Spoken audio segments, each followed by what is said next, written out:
महाराज जी, ब्रह्म रूप आपको मान के प्रणाम कर रहा हूँ। जय श्री राम। आप ब्रह्मपुत्र सनकादिकों के स्थान पे यहाँ विराजमान हैं।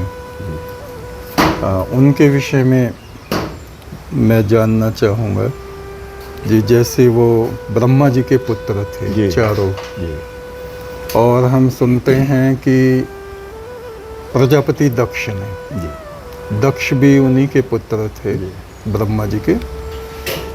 उन्होंने सनकादिकों को श्राप दे दिया था जी। उन्होंने महादेव से उनको शास्त्रार्थ करने के लिए भेजा था, जहाँ तक मुझे ध्यान आ रहा है। तो वो ये समझते थे कि महादेव जो हैं वो वेदों के विषय में नहीं जानते, और लेकिन ऐसा नहीं था। और देवी सरस्वती मध्यस्थ थी उनकी, तो वहाँ उनका वार्तालाप हुआ सनकादिकों का और महादेव का। तो वो सनकादिक बड़े संतुष्ट हो गए और कहा, महादेव हम आपको प्रणाम करते हैं।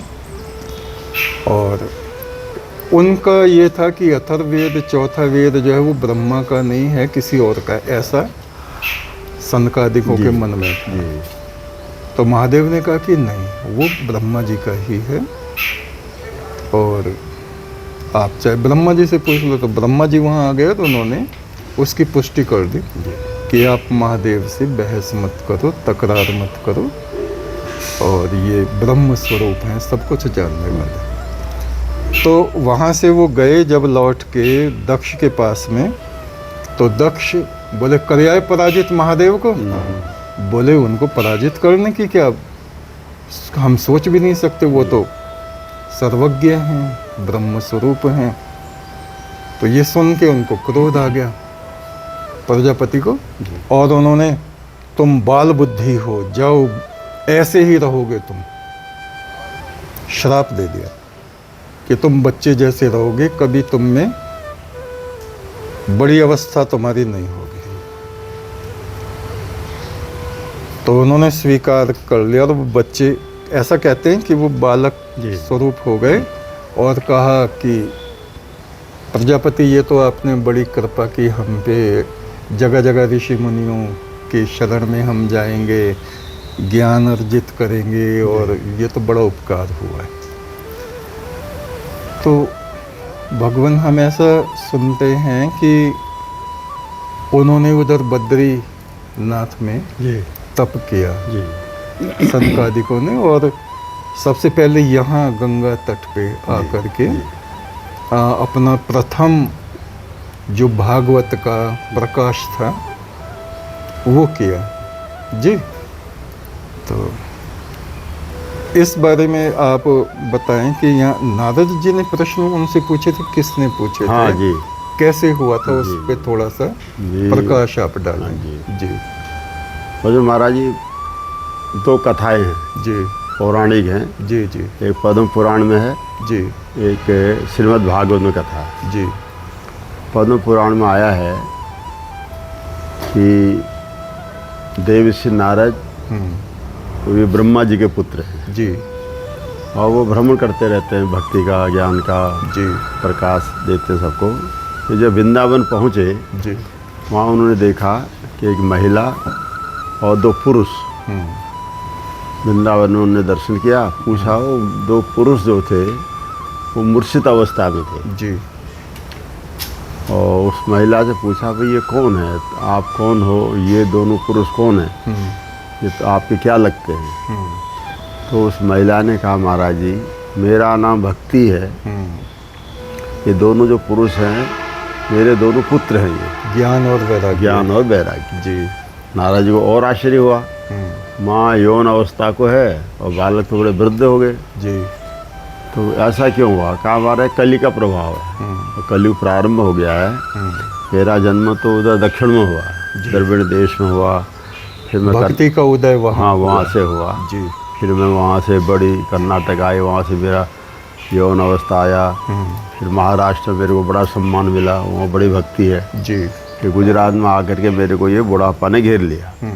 वहाँ से मैं अपने दोनों पुत्रों को लेकर के वृंदावन आ गई। तो वृंदावन भगवान श्री कृष्ण की लीला भूमि है। मैं तो ठीक हो गई हूँ। ये दोनों मेरे जो पुत्र हैं ज्ञान और वैराग्य, ये हमेशा मूर्छित अवस्था में रहते हैं। अब जिसके बच्चे बीमार रहते हैं माँ बाप को तो चिंता होती है जी। अब मैं बहुत चिंतित हूँ कि दोनों मेरे जो पुत्र हैं ज्ञान और वैराग्य, इनकी मूर्छा कैसे दूर होगी। जी। महाराज जी ने कहा कि तुम कोई चिंता मत करो, मैं प्रतिज्ञा करता हूँ कि तुम्हारे दोनों पुत्र फिर अपनी यौन अवस्था को प्राप्त हो जाएंगे। जी। अब नारद जी ऐसा तो बोल दिया। हाँ। अब ऐसा बोल के वो तो वहाँ से और भ्रमण किए, जी। सब संतों से महापुरुषों से पूछा, भाई ऐसे ऐसी ज्ञान जो भक्ति है उसके दोनों पुत्र जी। मूर्छित अवस्था में है और मैंने उनको बोल दिया है ये फिर यौन अवस्था प्राप्त हो जाएंगे। तो कोई संतोषजन उनको उत्तर नहीं दे पाए कि तुम ये करो ये करो ये करो। जी। जी। तो भ्रमण करते करते नारद जी पहुँचे बद्रिकाश्रम। जी। तो वहाँ एक शनकादिक शिला, 5 शिलाएं हैं, नरसिंह शिला है, गरुड़ शिला है जी। शनकादिक शिला ऐसे शिला। जी। तो वहाँ शनकादिकों का दर्शन हुआ। जी। तो शनकादिकों देखा नारद जी तो हमेशा प्रसन्न मुद्रा में रहते थे, आज बड़े उदास हैं। भगवान का दास तो कभी उदास नहीं होता। तो कारण क्या है नारद? नारद ने कहा भगवान मैंने जो है भक्ति को ये वचन दे दिया, ज्ञान वैराग्य ठीक हो जाएंगे, मैं कोई उपाय करूँगा। जी। लेकिन हमने सब उपाय कर लिए। इनको वेद सुनाए, पुराण सुनाए, उपनिषद, गीता, मतलब जितना मैं जानता था, गायत्री मंत्र, जो भी मंत्र सब हमने इनको श्रवण कराया। कोई उसका प्रभाव पड़ा नहीं। आंखें खोलते फिर मूर्छित हो जाते। जी।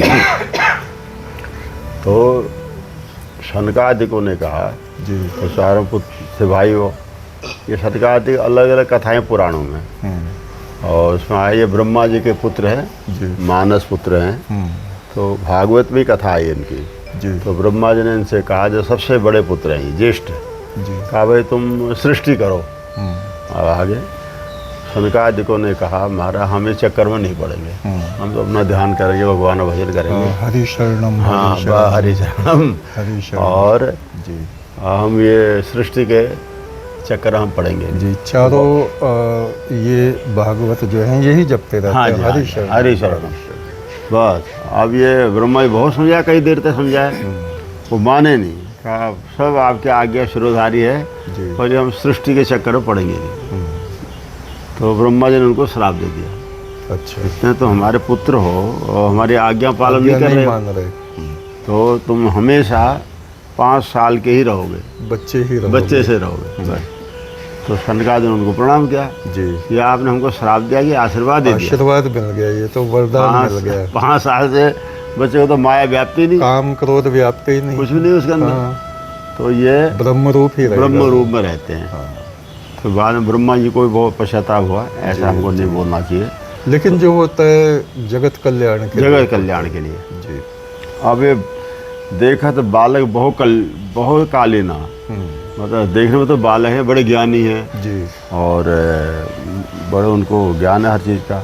तो वहाँ थे तो नारद जी ने उनसे पूछा, उन्हें अपना परिचय दिया। बद्रीनाथ में। बद्रीनाथ वहाँ शनकादिक शिला है जी, आज भी है वो।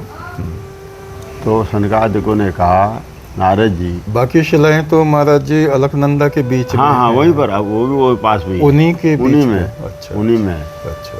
तो कहा ये कलयुग प्रारंभ हो गया है, अब किसी के समझ में वेद नहीं आएगा, किसी के समझ में पुराण नहीं आएगा, उपनिषद को समझ नहीं पाएगा, गायत्री मंत्र का अर्थ समझ में नहीं आता है।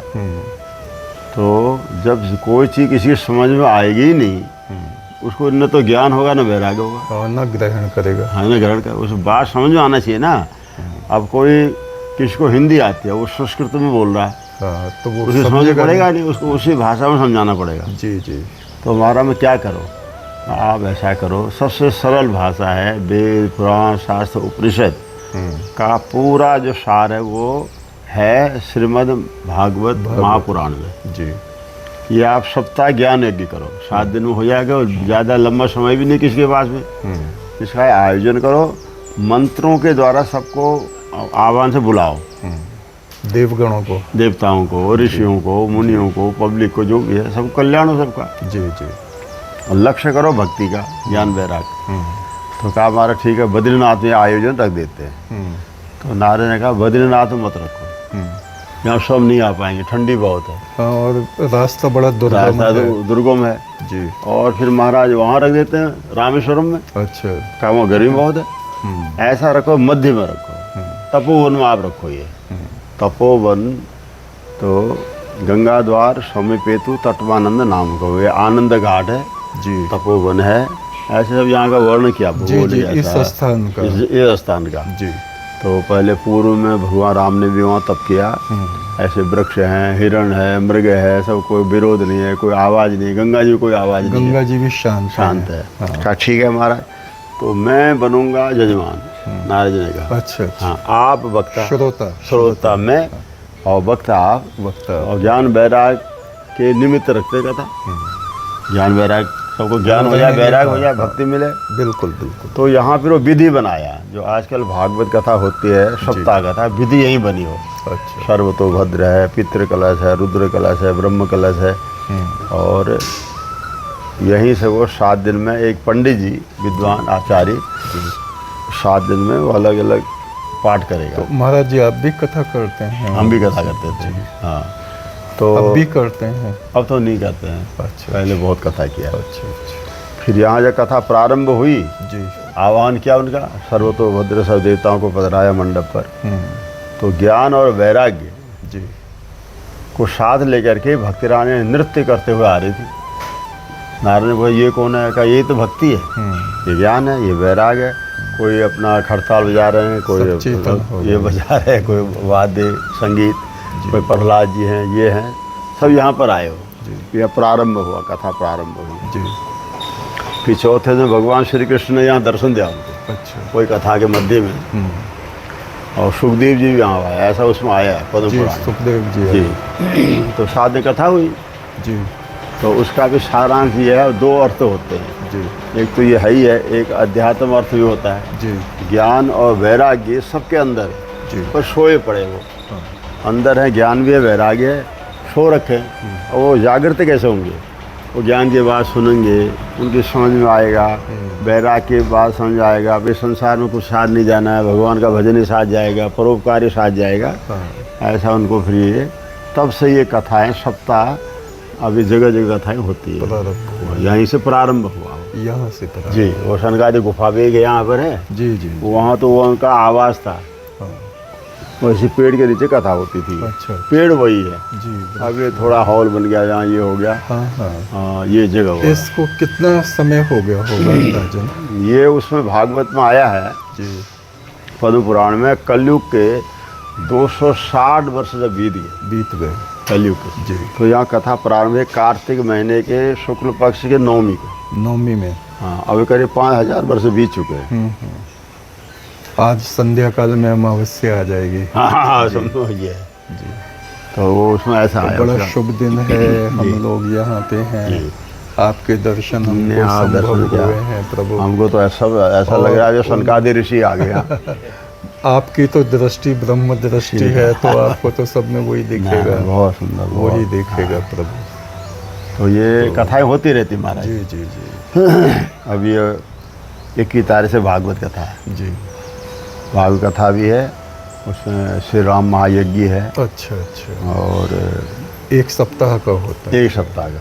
फिर 29 तारीख को गुरु पूर्णिमा है, 28 तक कथा चलेगी। हाँ जी, हाँ जी। तो गुरु पूर्णिमा है, तो गुरु पूर्णिमा व्यास पूजा, वो व्यास जी का जन्मदिन है उस दिन। अच्छा। उसको व्यास पूजा करते हैं। कृष्ण द्वैपायन। हाँ, कृष्ण द्वैपायन। तो उन्होंने ये सभी शास्त्र, ये पुराण रचना की है। तो वही बड़ा रचना, परोपकार उन्होंने संसार पे किया है। अब वही संत लोग जगह जगह बताते हैं जी। तो लोग उस दिन जो है अपने अपने गुरुदेव का जो पूजन है वो व्यास के रूप में करते हैं जी। व्यास माने विस्तार जी। उन कथा का विस्तार ऐसे समझाया लोगों को 18 पुराणों में जी। और वेदांत की उन्होंने रचना की है। तो इसलिए वो व्यास पूजा व्यास मुनि ने ही वेदांत को। जी जी। हाँ, वेदांत जो है वो तो वेदांत में तो महाराज जी सारे उपनिषद आ जाते हैं। हाँ, बस उसमें आगे सारे जी। जो हाँ, सरल भाषा कर दी उसको। चिदानंद रूपः शिवोहम शिवो शिवोहम, बस। जी, जो उसको कह रहे हैं तत्वमसि जी और अहम ब्रह्मास्मि। जी। तो आपका बहुत धन्यवाद, इतना आपने बताया। आप दर्शन दे दिया, यहाँ आए। शुभम। संतों का दर्शन जो है, संत जो है ना, ये महात्मा ही कह रहे थे, सौ मने शांत, न मने नम्रता, तो मने तप। जी, संत के दर्शन से बड़ी शांति मिलती है। इसीलिए आपके दर्शनों से हमें ये शांति संत प्राप्त आते है। श्री राम। तो ये बहुत सुंदर, बहुत सुंदर। आप कुछ दिन यहाँ रहिए और साधना करिए यहाँ भजन, और भक्त लोग बड़े अच्छे सब वहाँ। बहुत दिव्य आसन है महाराज जी वो भी। आपकी कृपा है महाराज जी, बहुत दिव्य है। देव पुरुषों की चरण धूलि है। कई बार हमें तो दर्शन हुए हैं संकादिकों। अच्छा। जी जी। वाह। पिछली बार जब हम ऐसे, जब हाँ, भी मैंने हाँ, आपको बताया हाँ, था, हाँ। तो उन्होंने मुझे बेर दिए थे प्रसाद में। तो आपने बताया था कि इधर जड़ बेरियां हैं। हाँ, बहुत झाड़ियाँ। जी, जी। वो बेद का, वो उसमें बेर की रीति होगी। हाँ हाँ जी। तो परमेश्वर ये की जो बड़ी- हमारा बद्रीनाथ है ना, बद्री, जी, उसका बेर बद्री से ही है बेर बद्री। है। बद्री जो है, बेर माने बद्री। जी, ये और वो ब्याज- लक्ष्मी जी को मानते हैं हाँ। ऐसा कि वो लक्ष्मी जी ने बद्री वृक्ष बन के हाँ, विष्णु जी के ऊपर छाया ऊपर की। हाँ झाड़ बन गई थी ना एक वो हाँ, पेड़। जी। तो वो क्या होता है, उससे बर्फ इधर उधर गिर जाता। तो ब्याज जी का एक नाम आया उसमें भागवत में, जी, वादरायण। बादरायण। हाँ, अरण्य माने वन।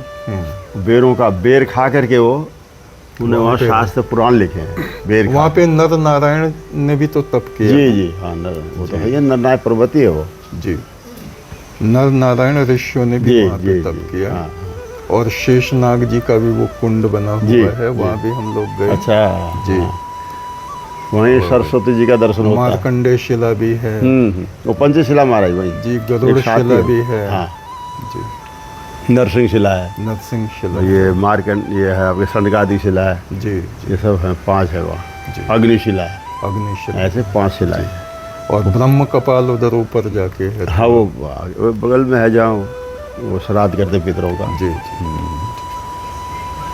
और वहीं से 3 किलोमीटर में माणा गांव है। हाँ, माणा है। वहीं से पांडव लोग मणिभद्र। मणिभद्र। मणिभद्र हुए हैं कुबेर के। हाँ हाँ हाँ, जी, जो जी। वो थे मंत्री थे या जी क्या जी थे? जी जी जी। और अलकापुरी कुबेर की नगरी है ही। अलकापुरी उसमें। पुलस्त मुनि के हाँ। वो रहे हैं पुत्र। पौत्र। हाँ। पौत्र हैं। पौत्र, हाँ। पौत्र जी विश्रवा मुनि के पुत्र। जी जी। जी, वो तो दिव्य जगह। जी। वहीं से स्वर्गारोहण को गए, फिर वसुधारा आगे है। हाँ जी, हाँ जी। और सरस्वती वसुधारा तक हम लोग गए। अच्छा। हाँ जी। वाह। वसुधारा तक गए। फिर आगे वो स्वर्गारोहण है। हाँ, स्वर्गारोहण आता है। जाते आज भी संत लोग जाते हैं। जी, जी, बहुत सुंदर। तो धन्यवाद महाराज जी, महाराज आप आपने बड़ा आए, आप कृपा संतों की, के आने अमृत से, ज्ञान अमृत बरसाया। संतों कृपा से आश्रम पवित्र हो जाते हैं। आश्रम परम पुनीत सुहावा, जी, देख देव ऋषि के बनवा।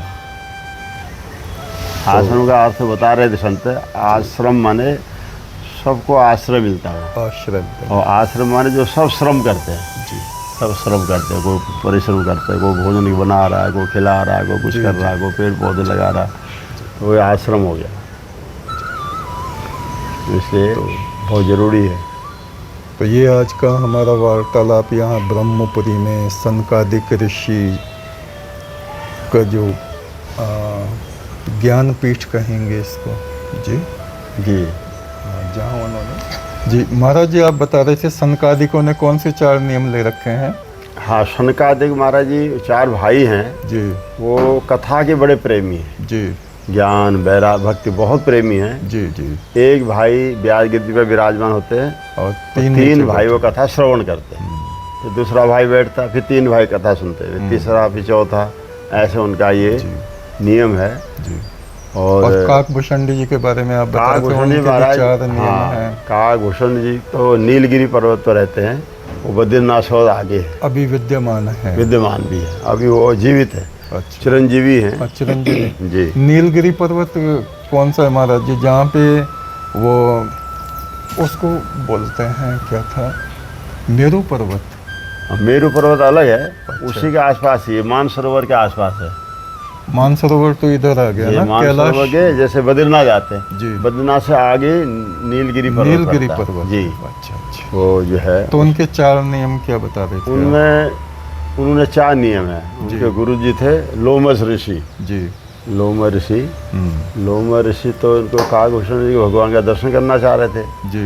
उनसे प्रार्थना किया, महाराज मेरे को भगवान दर्शन करा दो, मैं बहुत व्याकुल हूँ दर्शन के लिए। लोमस जी ने कहा कि भाई कुछ दिन तुम रहो, सत्संग करो और हो जाएगा भगवान दर्शन।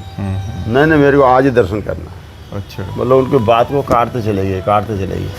तो लोमस जी ने कुपित हो गए। हाँ, और कुपित हो गए, भाई तुमको समझा रहे हैं, अब भगवान तो है, हम अभी तुमको दर्शन करा दें। तो उनको श्राप दे दिया कि तुम जो है कौवे की तरह काम कर रहे, तो कौवा ही बन जाओ। और उन लोग को क्रोध नहीं आया काकभूषण को, वो पेड़ पे बैठे थे। तो बाद में लोमस जी को बड़ा पश्चाताप हुआ, भाई ये तो कोई गलत बात तो पूछ नहीं रहे थे क्या, भगवान दर्शन करा दो। दर्शन के लिए कह रहे थे। हाँ, अब हमने तो श्राप दी था, ये भी ईश्वर की इच्छा से होगा वो। फिर उसको बुलाया, उसको कहा ये विधि है, देखो भगवान के दर्शन की विधि है। जैसे खेती विधि है ना, पहले खेत को सफाई करते हैं, जुताई करते हैं, बीज बोते हैं, फिर गुड़ाई करते हैं, निराई करते हैं, तब ऐसे ही है। पहले तो कुछ दिन यहाँ रहो, सेवा करो, दीक्षा लो, मंत्र लो, उसका जप करो, इस प्रकार जप करना। और तुम तो 4 नियम कौन से? हाँ, ये 4 नियम तुम ले लो उसमें। दोबारा बताइए। हाँ जी, तो 4 नियम हैं। 4 पेड़ है महाराज जी वहाँ पे जी। एक तो बट का आप पेड़ गए है। हैं उधर? नहीं, मैं उधर नहीं गया। अच्छा। हाँ, वो कथा आई है रामायण में। जी जी। एक नियम है, एक तो बट के नीचे करते, वो कथा करते हैं जी। और सब ऋषि जो शंकर जी वहाँ हंस बन की कथा सुनते हैं। हाँ। पक्षी का रूप वो भी आते हैं उनके आश्रम जी में आते जी। हैं। हाँ जी। और जो पीपल का पेड़ है वहाँ ध्यान करते हैं, ध्यान बैठे पीपल से। और जो पाकर का पेड़ है यहाँ करते हैं, और जो है जाप यज्ञ पाकर तर करे, जप यज्ञ करते हैं। अच्छा। पाकर आम के नीचे करते हैं, आम छा मानस पूजा। तो 4 नियम है, कथा करना, जप करना, ध्यान करना और मानसिक पूजा करना। मानसिक। हाँ। जप। हाँ, वहाँ ऐसे, अब वो तो पहाड़ है, बर्फ़ है, जी जी। वो मानसिक पूजा ही करते हैं। उनको भगवान दर्शन भी होता है अंदर, कई बार दर्शन भी हुआ है। जी जी। ऐसा उसमें आया, रामायण में आया है। जी जी। तो महाराज जी, मुझे अपने कुछ पिछले जन्म याद आए थे। तो एक जन्म में मैं उनके साथ था और वो मनुष्य रूप में थे, काकभूषण जी। जी जी जी। और हम लोग बिल्कुल निर्वस्त्र रहते थे। हाँ, अवधूत रूप में जी जी। वहाँ पे रहते थे और वो यज्ञ करते थे प्रतिदिन। हाँ, वो है ना, वो 4 दिन करते उसका यज्ञ है। जी। वो महाराज जी वेद उनको मंत्रों से यज्ञ करते उनको थे। वरदान है, 12-12 वर्ष के उनके कल्प होते थे। लोमस जी का वरदान है उनको जी। कि आप चाहो तो देवता का रूप बना लो। उन्होंने कहा नहीं, इस शरीर में, एक कौवा के शरीर में मेरे को भगवान का दर्शन हुआ है। हाँ। तो गुरु जी का दर्शन हुआ, गुरु जी की प्राप्ति हुई, इसलिए मैं यही शरीर धारण करूँगा। जो तो वो अपना इच्छा से कुछ भी बन सकते हैं। ठीक। जी, मनुष्य बन सकते हाँ, नहीं तो मुझे तो वही ध्यान है उनका हैं। जी कि वो मनुष्य रूप में थे, हाँ। मुनि रूप में थे। जी, जी। और वो भी वस्त्र नहीं पहनते हाँ। थे और हम लोग भी नहीं पहनते थे। जी जी जी। अब कभी कभी राख का ही वो त्रिपुर लगा लगाते लिया। थे। हाँ। अब सनकादी ऐसे रहते ना बालक, हाँ। वो कपड़े थोड़ी पहनते हैं। 5 साल के हैं। तस्वीरों में तो दिखाते हैं वो लंगोट बंधा हुआ। हाँ, वो लोग आप मरे, वो तो- लेकिन वो हाँ। जो अवधूत रूप में जी, है, जी, जी। वो वस्त्र नहीं वो पहनते। कभी समाज में कथा में जैसे हाँ। बैठते हैं, जैसे सुखदेव जी महाराज थे, हाँ। ये भी अपना वो भी अवधूत थे। दिगंबर रहते थे। दिगंबर। कि ब्याज ने समझाया, देखो मर्यादा आप जाते हो, ये कथा ब्याज के देव बैठते हो, थोड़ा वो मर्यादा कोपिन लगा लो। हाँ। तो वो कोपिन लगाना शुरू किया। ठीक। ऐसा आया उसका। तो यहीं पर इस वार्तालाप को हम विराम देते हैं और महाराज जी का श्री धन्यवाद राम, करते जाओ हैं। जाओ जाओ प्रभु। और भगवान संकादिकों के चरणों में प्रणाम करते हैं। वो जगदीश्वर परम ब्रह्म हम लोगों पर अमृत वर्षा करे, करुणा करे, कृपा करे। श्री राम। एक तो सच्चा, तेरा नाम सच्चा।